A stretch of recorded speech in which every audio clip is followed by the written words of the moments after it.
What's up, everybody? Today we got these BMR chassis braces.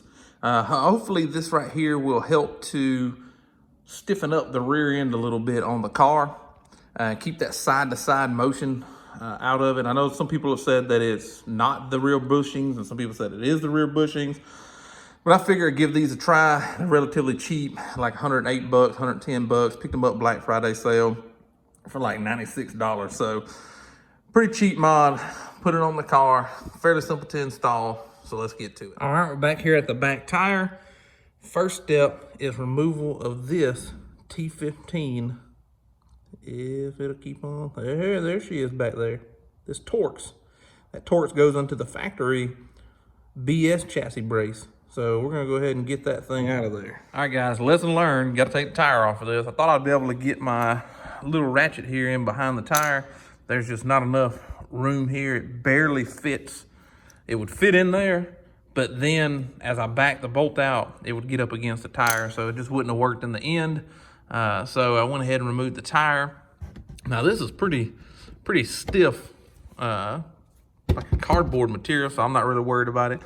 Next thing that we're gonna do here is I'm gonna go ahead on this factory brace right here, take out this bolt. Come on, camera. Take out this bolt right here and this bolt right here.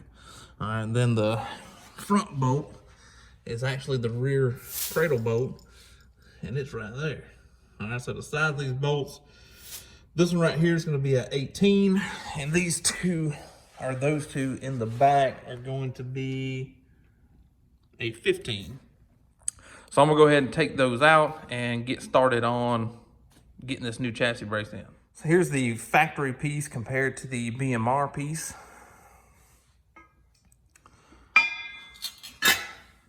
That's where you start to see the big difference. This is just a stamped steel piece. At least I had mine to at least box part of it in. This is all tubular design from BMR. Look great, function great. That's what we're after here. BMR makes great products, as many of you probably already know. So we're gonna go ahead and put this brace on. Oh, there it is, peeking. All right, I got it loosely installed. I just have all the bolts just kind of started here. And we'll go ahead and run these up. I'm gonna get torqued to 43 foot-pounds each. And your front big bolt here is going to be at 75 foot-pounds and an additional 90 degrees. Now from the factory, they do recommend that you replace those because they're kind of a torque to yield bolt, would happen to go an additional set of degrees after you torque it to a certain specification, but a lot of people have reused them and it's fine. So make your own decisions of what you want to do. But again, the front ones are 43 foot-pounds and the rear one needs to be 75 foot-pounds and an additional 90 degrees on the torque wrench. So I'm gonna go ahead and torque these down and move to the bit. About to put the wheels back on.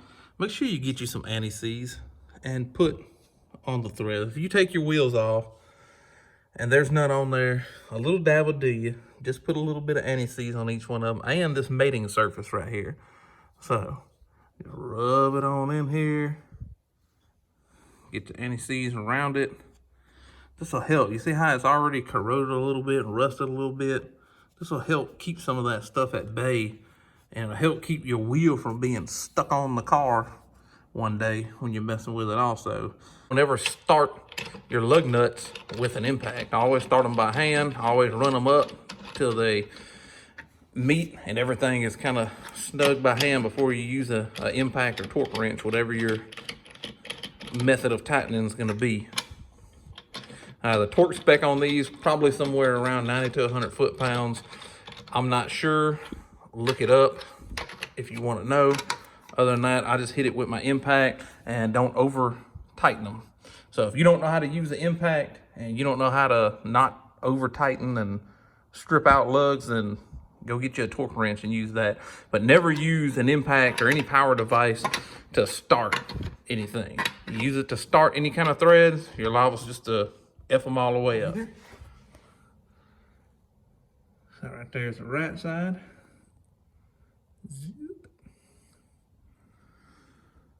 Left side. Zoop.